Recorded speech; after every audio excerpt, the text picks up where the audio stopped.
과학에서는 어떤 한 형상이나 어떤 한 물체를 통해서 여러 가지 뜻을 내포하고도 있습니다. 아니면 색깔이라든지 아니면 어떤 뭐 동물이나 건물이나 그런 것을 통해서 여러 가지 뜻을 내포하고 있는데, 뭐 검정색은 뭘 뜻한다?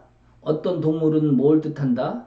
꼭 이렇게 얘기할 수는 없습니다. 왜냐하면 하늘에 빛이 있다, 그리고 뭉게구름이 있다 라고 했을 때에 그 뭉게구름과 빛과 파란 하늘은 경우에 따라서 좋을 수도 있지만 또 그것에 따라서 안 좋은 사람도 있을 수 있습니다.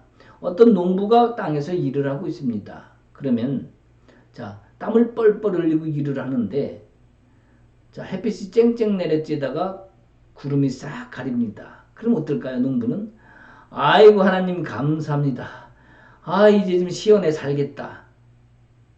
자, 어느 곳에서는 만약에 추워서 달달달달 떨고 있는 사람이 햇빛이 쫙 나옵니다. 아유 따뜻해 이러고 하나님 감사합니다 이럴 수도 있겠죠. 그렇기 때문에 어떠한 조건이 있다 할지라도 상황이라든지 형편에 따라서 또 때와 장소에 따라서 이렇게 여건이 달라지는 것처럼 이 꿈 해석도 달라질 수 있습니다. 이것이 바로 우리가 적용하고 또 해석에 중점을 둬야 되는 내용이기 때문에 어떠한 환경이냐에 따라서 굉장히 우리가 해석에 조심을 해야 되는 부분이 있습니다. 자, 오늘은 어떤 중보기도자가 올려주신 꿈에 대해서 한번 보도록 하겠습니다. 중보기도를 한 후에 중보기도 마치고 밤중에 자다가 꿈을 꾸었습니다. 건물이 여러 개 있었고요. 조금 있다가 불이 나기 시작했습니다. 불에 타고 있는 건물들은 전부 다 검은색 건물들이었고, 검은색 건물들은 하나씩 하나씩 전부 불이 붙기 시작했어요. 사람들이 때는 너무 늦었다고 말하면서 불안해했고 무서워했습니다. 저도 꿈을 깨어서도 너무 무서웠습니다. 이렇게 해놨어요. 어떻게 보면 뭐 간단한 꿈이죠. 검은 건물에 불이 났다. 그리고 사람들이 때는 늦었다고 얘기를 했다. 자, 여러분 건물이라는 것을 한번 바라보십시오. 자, 건물이 많이 있는데 거기에 검은 건물도 있다. 어떻게 보면은 흰색 건물도 있고 검은색 건물도 있을 수 있고 또 아니면 여러 가지 디자인이라 다양한 색상의 건물이 있을 수도 있습니다. 자, 건물이 있다 하지만 겉의 모양은 건물이어도 그 안에는요 치킨집도 있을 거고 또 순댓국집도 있을 거고 때로는 회사 근무하는 사람도 있을 거고 병원도 있을 거고 다양한 사람들이 그 안에서 생활하고 삶을 영위해 갈 것입니다. 그렇다면은 자, 그 건물의 모습의 색깔보다는 실제 그 안에 있는 살고 있는 사람들의 삶의 현장의 모습이 될 수 있을 것입니다. 자, 그렇다면 사람이 살고 있는 현장이 그 건물들이었다고 생각을 했을 때에 자, 그러면 여기에 문제는 불이 붙었다는 거예요. 근데 불이 붙었는데 누가 붙느냐? 검은색 건물들만 하나씩 하나씩 불이 붙기 시작했습니다. 야, 검은색 건물만 불이 붙었다. 그러면 뭔가 이게 좀 의미가 있잖아요. 그죠? 건물들이 있는데 검은색 건물들만 불이 붙었다. 자, 그러면 우리가 여기서 검은색 건물 그러면은 우리가 생각으로 검다 그러면 어둠이다. 그리고 좀 이렇게 안 좋은 쪽으로 바라볼 수 있겠죠. 자, 여기서도 그런 방향으로 밖에 갈 수 없는 상황이 뭐냐면은 건물들이 있는데 검은색 건물들만 불이 붙었답니다. 그리고 사람들은 이미 늦었다라고 얘기를 합니다. 자, 불이 났다.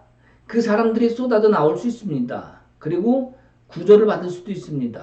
그러나 일단 어려움에 처한 건물 안에 있던 사람은 불 속에서 검덩이가 여기 묻을 수도 있고요. 울면서 나올 수도 있고요. 부상을 당할 수도 있습니다. 자, 사람들의 반응이 이제 너무 늦었다라고 그렇게 말을 했다고 여기 돼 있습니다. 제가 한 얘기가 아니라 여기 써 있으니까. 자, 그렇다면은 지금 어려움 속에 놓여 있는 그런 상황이라고 우리가 볼 수가 있죠. 어떻게 보면 이분은 중보기도자이기 때문에 꿈을 통해서 성령께서 이분에게 중보기도의 중요성을 아마 말씀해 주시려고 이 꿈을 보여주셨다고 봅니다. 왜냐하면 지금 우리 코로나 때문에 많은 문제도 안고 있습니다만 우리 신천지 여러분 다 아시죠? 그곳에서 어떤 일이 벌어지는지. 근데 문제는 거기 안에 가 있는 사람들이 거의 다가 우리 기독교인이라는 거예요. 신앙을 쫓아가던 사람들, 하나님을 더 사모했던 사람들, 성령으로 충만했던 수많은 사람들이 그 안에 가 있다는 사실이 아이러니 같으면서도 신기한 일입니다. 그렇잖아요? 자, 그들이 바보 같아서 갔다고 생각하지는 마십시오. 옛날에는 왜 끌려가라고 얘기를 했지만 지금은 신천지에 관해서 많이 나오는 것을 보면은 결코 그들이 바보가 아닙니다. 그런 상황 속에 놓여 있다 보면 나도 모르게 세뇌가 되고 그게 맞는 것처럼 착각을 합니다. 그러다가 이단 거기 개종 훈련 받는데 거기 오면은 얼른 바뀌는 게 뭐예요? 금방 깨닫게 하기 때문에 바로 분별의 그 말씀을 통해서 그들이 어떤 잘못을 알게 깨닫게 해주니까 금방 돌아서는 거예요. 그러니까 이 신천지에서는 거길 못 오게 하죠. 자, 문제는 뭐냐? 지금 이 꿈속에서가 문제죠. 자, 이 꿈속에서 검다는 것은 어둠을 말하고 있지만 그 속에 있는 사람들, 건물 안에 있는 사람을 내포하고 있다는 사실. 즉 신천지라는 그 어둠으로 둘러싸인 그 무리들 가운데, 그 조직 가운데, 그 환경 가운데, 삶 속의 그런 상황 속에서 들어가 있는 사람들의 안타까운 모습을 같이 전해주시지 않았나 이렇게 생각합니다. 이 꿈을 통해서 분명히 하나님이 주시는 것은 그들의 안타까움을 보라는 게 아니라 이분이 중보기도자이시기 때문에 그들을 구할 수 있는 중보기도에 더 힘쓰라고 아마 이 꿈을 보여주셨다고 봅니다. 그렇기 때문에 그 꿈을 통해서 보여주신 것, 힘든 사람들 위해서 기도하라 이 말씀을 주신 것입니다.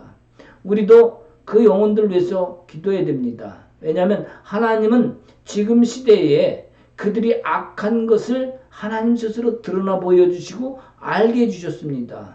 그죠? 신천지가 나쁘다는 거 우리 그동안에 모르고 있던 사람도 있지만 저도 다 알고 있었고 많은 사람들이 알고 있었습니다. 그러나 그 중에는 그거에 대해서 심각성을 모르는 사람들이 너무나 많습니다. 근데 이 상황을 하나님께서 드러내 주셨어요. 알게 해주셨어요. 그러면 우리는 어떻게 됩니까? 그 영혼들이 되돌아올 수 있도록 기도로서 그들을 응원해 줘야 됩니다. 그들이 분별할 수 있도록 그리고 그들이 다시 원해치로 신앙의 자리에 돌아올 수 있도록 우리는 기도함으로써 그들을 사랑으로 보듬어 줘야 됩니다. 여기 중보기도 책임자라 저기 담당자라고 말씀하신 여기 꿈을 올려주신 분은 더 기도로서 아니 이분만 기도하는 게 아니라 우리 그리스도인들 모두가 기도해야 됩니다. 그리고 그들이 돌아올 수 있도록 그 자리를 마련해 줘야 됩니다. 돌아왔을 때는 어떻게 됩니까? 사랑으로 품어줘야 됩니다. 이러한 어렵고 힘든 모습을 보여줬다는 것은 반대로 그들을 위해서 열심히 기도하고 그들을 드러내줬으니 이제 너희가 그들을 되돌려 받을 준비를 하라는 말씀을 동시에 주고 있는 것입니다. 여러분들 기도로서 그 영혼들이 되돌아올 수 있도록 우리 기도를 힘씁시다. 아멘. 함께 기도합시다. 하나님 아버지 우리가 신앙을 한다 하면서 우리만 생각하고 많은 영혼들이 잘못되어 있는 것을 온전히 막지 못했음을 회개합니다. 우리가 그 영혼들이 다시 돌아올 수 있도록 기도와 중보로서 그 영혼들을 주님 긍휼함으로 자비로움으로 하나님의 역사가 그들 가운데 일어나서 돌아올 수 있는 은혜가 되기를 우리가 기도에 힘쓰는 우리 신앙인들이 되게 하옵소서. 주께서 함께 하실 줄 믿고 예수 그리스도 이름으로 기도하옵나이다. 아멘.